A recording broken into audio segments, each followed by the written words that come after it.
सच के साथ। नमस्कार, सिटी वाराणसी लाइव में आप सभी का स्वागत है। मैं हूं अमित मिश्रा। आइए देखते हैं आज के हेडलाइंस।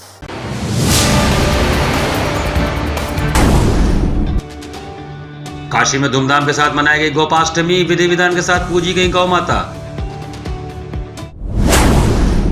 12 से 14 नवंबर तक 80 सहित अन्य घाटों पर आयोजित होगा गंगा महोत्सव। 80 घाट पर गंगा महोत्सव को लेकर तैयारियां हुई तेज।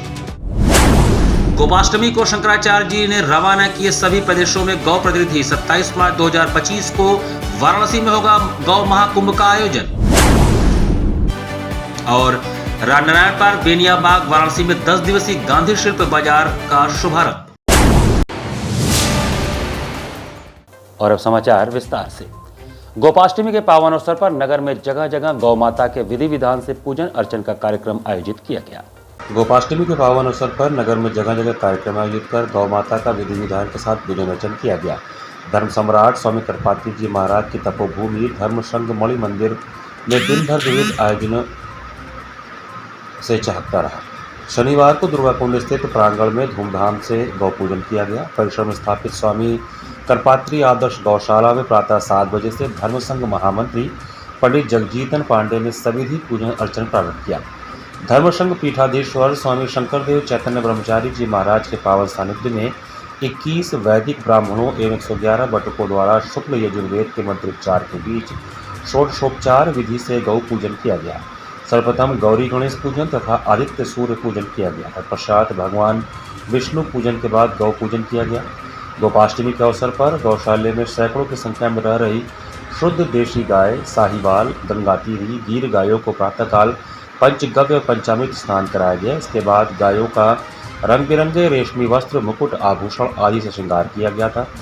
पूजन के उपरांत सभी गायों को गुड़, फल और मिठाई के साथ हरे चारे के रूप में साग, खीरा, लौकी, सेम, गाजर, मूली, हरा मटर आदि भोग खिलाया गया। अंत में आरती कर उनकी प्रदक्षिणा की गई। गौ पूजन में बड़ी संख्या में श्रद्धालु उपस्थित रहे। आगत जनों का स्वागत राजमंगल पांडे ने किया। गाय को रोज ही देखेंगे तो रोज ही 33 करोड़ देवी देवता के दर्शन होते हैं। किस तरह पूजा की आपने, क्या किया? यहाँ पे पंडित जी ने पूजा कराई। देखो हमारे वहाँ ऐसे नहीं होता, लेकिन यहाँ हमें पंडित जी ने ये पूजा करवाई। जो बच्चे लोग हैं ये अच्छे से, बहुत अच्छे से तैयारी करके आए हैं और इन्होंने बहुत अच्छे से पूजा करी है। अष्टमी के लिए गायों के आया है, पूजन किया है, अच्छा लगा है। क्या मान्यता है? मान्यता ये है कि गोपाष्टमी को गौओं की पूजा करनी चाहिए। हिंदू धर्म में ये मान्यता है कि गोपाष्टमी के दिन तो गौओं की जरूर पूजा करनी चाहिए, उनको कुछ खिलाना चाहिए। इसलिए इसी भावना से आए हैं। सभी देवताओं का वास होता है गायों में, और यहाँ शिव पुराण की कथा हो रही है, उसमें भी कल पंडित जी ने गायों के लिए काफ़ी महत्व बताया, इसीलिए आज सारे यहाँ। रामनगर में राष्ट्रीय स्वयंसेवक संघ द्वारा गोपाष्टमी महात्म कार्यक्रम का आयोजन किया गया। इस अवसर पर नगर के विभिन्न स्वयंसेवी संगठन, राजनीतिक संगठन के लोगों ने आकर गौ माता की सेवा की और उनको फल मिष्ठान खिलाया। इस कार्यक्रम में प्रमुख रूप से शंभुनाथ गुप्ता, पारस गुप्ता, गणेश विश्वकर्मा, केशव सेठ, यशपाल जी, संतोष अग्रहरी, डॉक्टर विजयानंद तिवारी, दिनेश पौली, अनुपम गुप्ता, पूर्व पार्षद मनोज यादव, पारस जी, पन्नालाल यादव, राघवेंद्र मिश्रा, अशोक अग्रहरी आदि प्रमुख रूप से उपस्थित रहे। जागृति फाउंडेशन तत्वावधान में भी गोपाष्टमी पर पूजन अर्चन का कार्यक्रम आयोजित किया गया, जिसमें विधि विधान से गौ माता का पूजन किया गया। उन्हें चना गुड़ खिलाने के साथ साथ उनको माला पहनाकर उनकी आरती उतारी गई। इस अवसर पर राम यशमिश्र ने कहा कि भारतीय संस्कृति सभ्यता की आधार स्तंभ है गौ माता। इनके शरीर में 36 कोटि देवी देवता विराजमान है। अगर आप गाय की पूजा कर लिए तो सभी देवी देवताओं का पूजन कर लिए। संतोष कुमार मिश्रा ने कहा कि सनातन संस्कृति में गाय के बिना आप कोई कार्य नहीं कर सकते। गाय हमारी संस्कृति एवं सभ्यता की पहचान है, साथ ही ये सनातन धर्म की पहचान भी है। धीरज कुमार मिश्रा ने कहा कि आज जरूरत है कि हम गायों की रक्षा करें और उनका पालन पोषण करके भारतीय संस्कृति को जिंदा रखें। इस अवसर पर डॉक्टर बीरबल पांडे, रामयश मिश्र, धीरज कुमार मिश्रा आदि उपस्थित रहे। श्री विद्यामठ केदार घाट में जगत गुरु शंकराचार्य स्वामी अविमित्रानंद जी के नेतृत्व में 36 प्रदेशों के प्रभारियों की गौ गोष्ठी का आयोजन किया गया। गोपाष्टमी के पावन दिवस शनिवार को जगतगुरु शंकराचार्य स्वामी अविमित्रानंद जी के नेतृत्व में भारत के 36 प्रदेशों के प्रभारियों की गोष्ठी वाराणसी के श्री विद्यामठ केदार घाट में रखी गई थी, जहां गोपाष्टमी के पावन दिवस पर पूज्य शंकराचार्य जी ने गो पूजन करने के पश्चात धर्म सम्राट यति चक्र चूड़ामणि पूज्य करपात्री जी महाराज जी के नेतृत्व में 1966 में हुए गौ रक्षा आंदोलन को स्मरण कर के गौ भक्त बलिदानियों को श्रद्धांजलि अर्पित किया।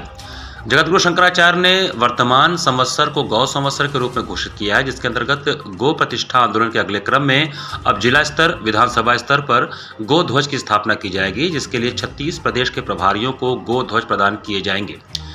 इसी वर्ष 14 जनवरी से 14 फरवरी तक प्रयागराज माघ मेले में 324 कुंडीय यज्ञ का आयोजन होना सुनिश्चित हुआ है, जो निरंतर 1 माह तक गौ माता की प्रतिष्ठा हेतु चलता रहेगा, जिसमें संपूर्ण भारत से करोड़ों लोग सम्मिलित होंगे। गो गोष्ठी में यह भी निश्चित किया गया है कि सभी निर्वाचित सांसदों के दरवाजों पर गौ सांसदों द्वारा ग्रीष्मकालीन सत्र से 15 दिन पूर्व धरना प्रदर्शन किया जाएगा।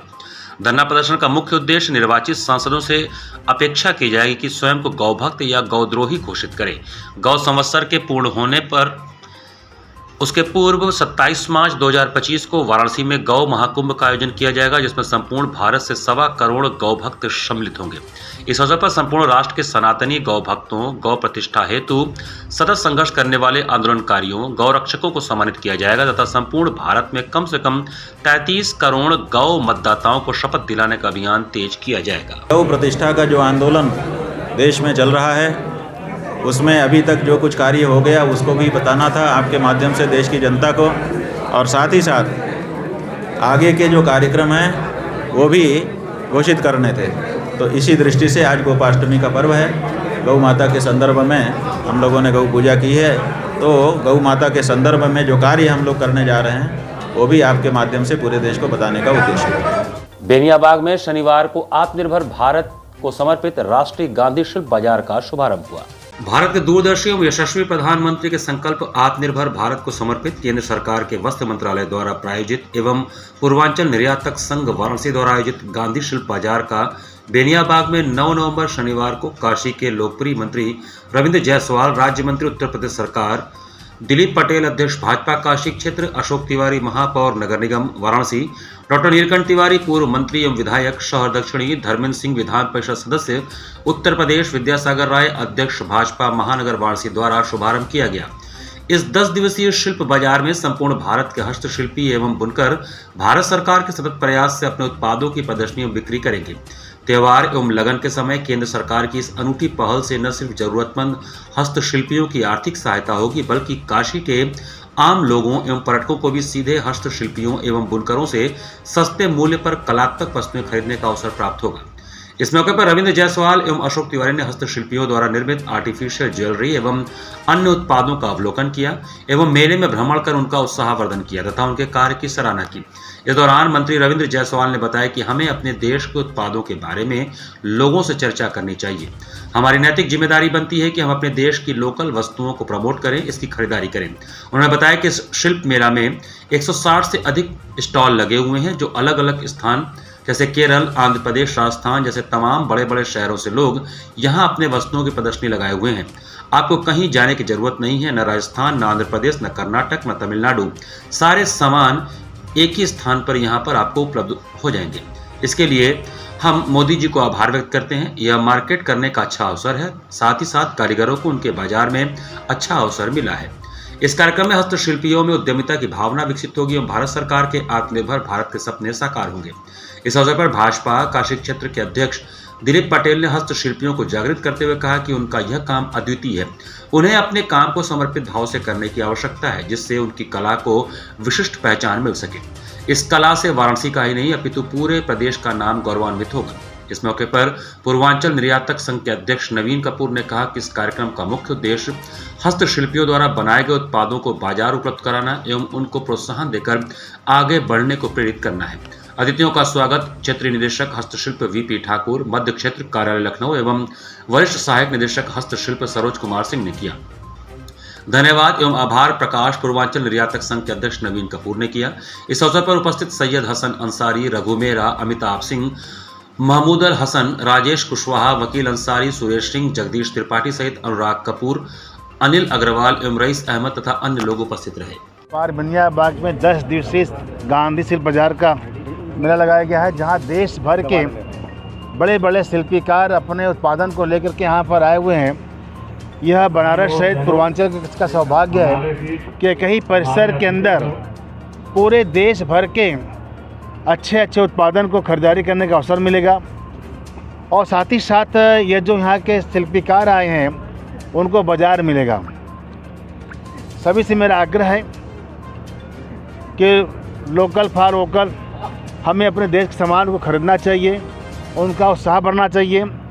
समस्त काशी वासियों से मेरा अपील है कि 10 दिवसीय मेला में आएँ और देश भर के हुनर को देखें और हुनर को खरीदें भी, ऐसा मेरा निवेदन है। देव दीपावली के पूर्व काशी में आयोजित होने वाले गंगा महोत्सव के बारे में जिलाधिकारी एस राजलिंगम ने प्रेस वार्ता कर जानकारी दी। देव दीपावली के पूर्व काशी में होने वाले गंगा महोत्सव सांस्कृतिक कार्यक्रम के बारे में जिलाधिकारी एस राजलिंगम ने राइफल क्लब में प्रेस वार्ता के दौरान जानकारी दी। उन्होंने बताया कि 12 से 14 नवंबर तक अस्सी घाट पर शाम 5 बजे से रात्रि 10 बजे तक यह कार्यक्रम होगा, जिसका उद्घाटन उत्तर प्रदेश सरकार में मंत्री द्वारा किया जाएगा। वहीं 15 नवंबर को देव दीपावली का भी आयोजन भव्य तरीके से किया जाएगा। वैसे पिछले वर्ष की भांति इस बार भी लगभग 17 लाख दिए दोनों तट पर उसका लगाया जाएगा।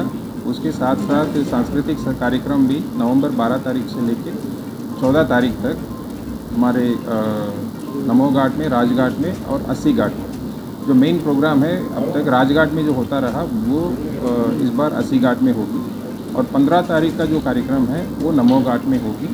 और 15 तारीख को सांस्कृतिक कार्यक्रम के साथ साथ जो उस दिन विशेष लेजर शो, प्रोजेक्शन मैपिंग का और आतिशबाजी का भी उसमें कार्यक्रम। दूसरी ओर अस्सी घाट पर 12 से 14 नवंबर तक गंगा महोत्सव को लेकर तैयारियां तेज हो गई हैं। यहां पर टेंट और मंच बनाने का कार्य युद्ध स्तर पर चल रहा है। इसके साथ ही घाट, आसपास के घर, होटल, पेड़ों के साथ ही अन्य चीजों को इलेक्ट्रॉनिक्स रंग बिरंगे झालों से सजाया जा रहा है। गंगा महोत्सव में 5 टेंट लगाए जा रहे हैं जो कलाकारों के लिए होंगे। यहाँ का मंच 36 × 52 फीट के आकार में बनाया जा रहा है। पहली बार गंगा महोत्सव का आयोजन अस्सी घाट पर किया जा रहा है। यहाँ पर लगभग 3000 आदमियों के बैठने की व्यवस्था रहेगी। बैठने के लिए बाकायदा चेयर व्हील मंगाया गया है। इस कार्यक्रम में पद्मश्री और पद्म विभूषण अपने कला की प्रस्तुति देने पहुंचेंगे। इस कार्यक्रम में बनारस घराने और लखनऊ घराने सहित अन्य घरानों के कलाकार भी शामिल हो रहे हैं। यहाँ पर वक्त चला छोटे से ब्रेक का। बने रहिए सिटी वाराणसी लाइव के साथ। वाराणसी लाइव, सच के साथ।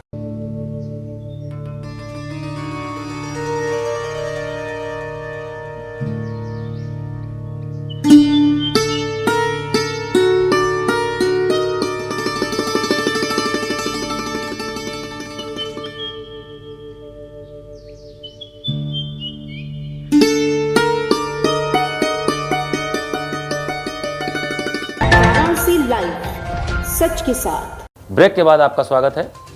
पर्यटन उपनिदेशक आर के रावत ने मीडिया से बात करते हुए भव्य तरीके से देव दीपावली मनाए जाने के बारे में जानकारी दी। इस बार देव दीपावली भव्य तरीके से मनाई जाएगी। मीडिया से बात करते हुए आर के रावत पर्यटन उपनिदेशक ने बताया कि देव दीपावली में बड़ी संख्या में काशी में टूरिस्ट आते हैं। प्रदेश में भी बड़ी संख्या में पर्यटक आते हैं। देव दीपावली देखने के लिए इस बार 12, 13, 14 और 15 नवंबर को देव दीपावली का आयोजन होना है। बड़ी संख्या में टूरिस्ट को देखते हुए सारी व्यवस्थाएं की जा रही हैं। इस बार जो सांस्कृतिक कार्यक्रम है वो गंगा महोत्सव वह 13-14 नवंबर को है। इसको हम अस्सी घाट पर मना रहे हैं और अस्सी घाट पर सांस्कृतिक कार्यक्रम का आयोजन भी किया गया है, जिसमें पूरे शहर में होर्डिंग प्रचार की दृष्टि से हो रहा है। इसके अलावा देव दीपावली नमो घाट पर प्रारंभ होगा। नमो घाट से पूरे घाट को दीपों से सजाया जाएगा। घाट के साथ साथ गंगा उस पार रेती पर भी दीपक जलेंगे। सभी घाटों की जो समितियां हैं उसको निर्देशित किया जा चुका है। समितियों के माध्यम और नगर निगम के द्वारा ये किया जा रहा है। चेसिंग घाट पर लेजर शो का आयोजन किया जाएगा। चेसिंग घाट पोजीशन मैपिंग के माध्यम से की जाएगी, जो लगभग 30 मिनट तक का कार्यक्रम है। इसमें गंगा से संबंधित स्टोरी को लेते हुए पोजीशन मैपिंग की जाएगी। मान मंदिर घाट का अपोजिट साइड में इंटरनेशनल फायर का आयोजन होगा, जो करीब 12 मिनट का होगा। इस तरह एक बहुत ही अच्छे कार्यक्रम का आयोजन होगा। इसके साथ साथ सांस्कृतिक विभाग के लोग 3 घाट हैं, जैसे नमो घाट, राजघाट, राजेंद्र प्रसाद घाट पर 12, 13, 14 नवंबर को सांस्कृतिक कार्यक्रम को करवाएंगे। पूरे शहर में इसका एक अच्छा प्रचार है। हम प्रदेशवासियों से अपील करते हैं कि बड़ी संख्या में आए, इस उत्सव में शामिल हों और कार्यक्रम को सफल बनाएं। बड़ी संख्या में टूरिस्ट काशी में आते हैं। इसको देखते हुए होटल में बुकिंग हो चुकी है और साथ ही साथ जो लोग नाव से कार्यक्रम देखते हैं वो पब्लिक होती है, टूरिस्ट होते हैं। बोट के माध्यम से नाव में बैठकर देखते हैं। इसके लिए पूरी सुविधाएं मुहैया कराई जाएंगी। पर्यटकों और टूरिस्ट के लिए बड़ी संख्या में पुलिस के जवान सुरक्षा में लगे होते हैं, जैसे जल पुलिस, NDRF पुलिस, जिला प्रशासन की पुलिस भी लगी रहती है। और लोगों से हम अपील भी करते हैं कि बड़ी संख्या में देव दीपावली देखने आए, लेकिन सतर्कता भी जरूरी है। हम यह भी अपील करते हैं कि नाव संचालन जो लोग भी कर रहे हैं वो पर्यटक और टूरिस्टों को बैठाएं, परंतु पूरी सुरक्षा का ध्यान रखें। देव दीपावली है, उस पर नमो घाट पे कार्यक्रम होगा। नमो घाट से हम पूरे घाट पे दीपकों को सजाएंगे, जलाएंगे। घाट के साथ साथ गंगा के उस पार रेती पे भी दीपक जलेंगे और सारे घाटों पे की जो समितियां हैं उनको निर्देश दिए जा चुके हैं। घाटों को सजाने का कार्य, साफ़ सुथरा करने का कार्य भी संबंधित विभाग द्वारा नगर निगम के माध्यम से किया जा रहा है।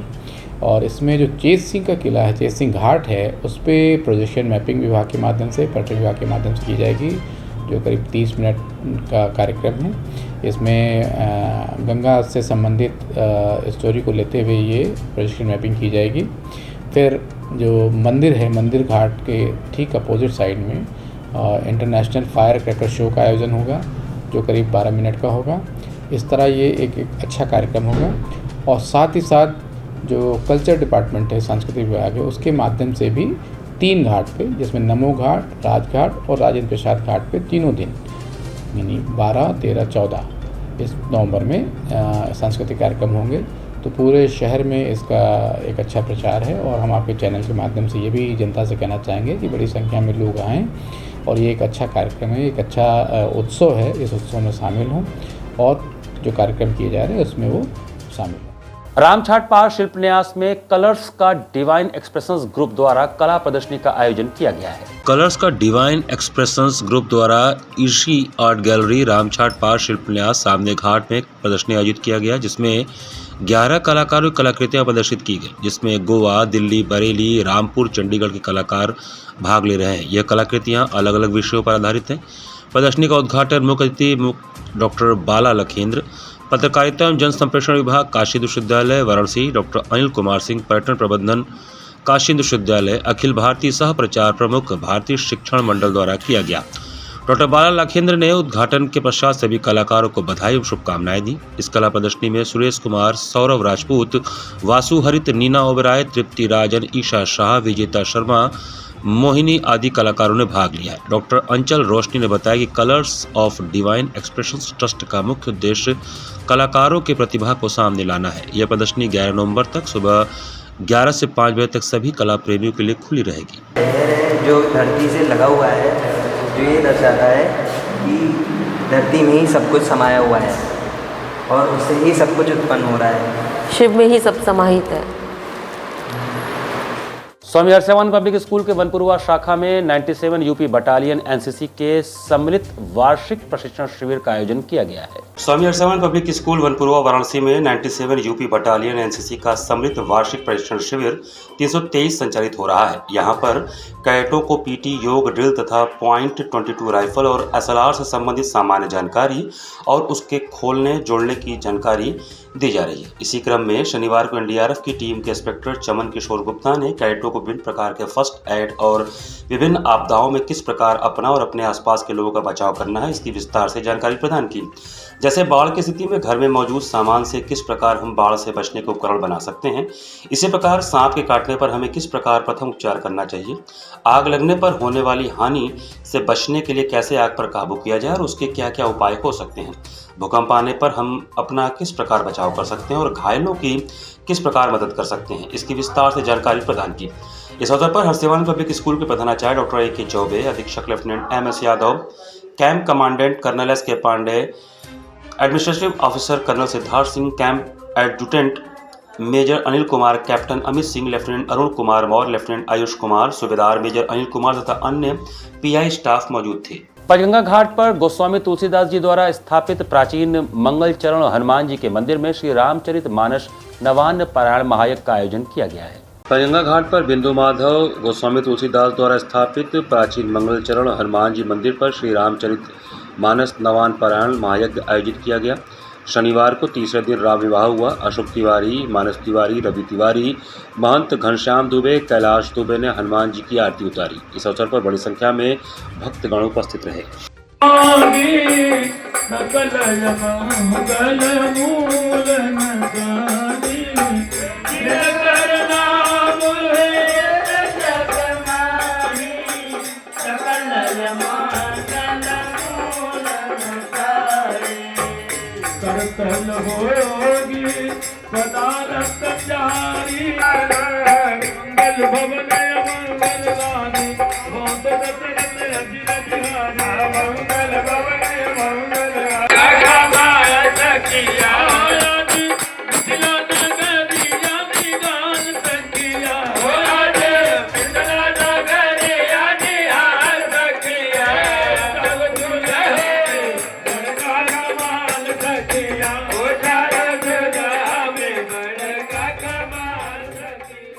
बुलेटिन रामलीला समिति द्वारा शुक्रवार को श्री राम बारात निकाली गई। बुलेटिन रामलीला समिति द्वारा शुक्रवार को राम बारात निकाली गई, जो पियरी चौकी, गोला दीनानाथ, काशीपुरा, राजा दरवाजा चौक, बुलानाला होते हुए बुलेटिन पर आई। राम बारात में राम लक्ष्मण गाजे बाजे के साथ निकले। राम बारात का जगह जगह पर स्वागत एवं पुष्प वर्षा कर अभिनंदन किया गया। इस दौरान क्षेत्र के वरिष्ठ नागरिक, पुरुष और महिलाएं उपस्थित रही।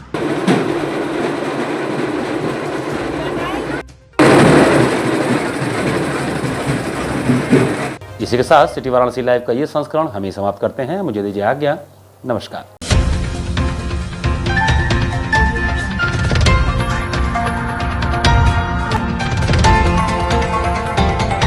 वाराणसी लाइव, सच के साथ।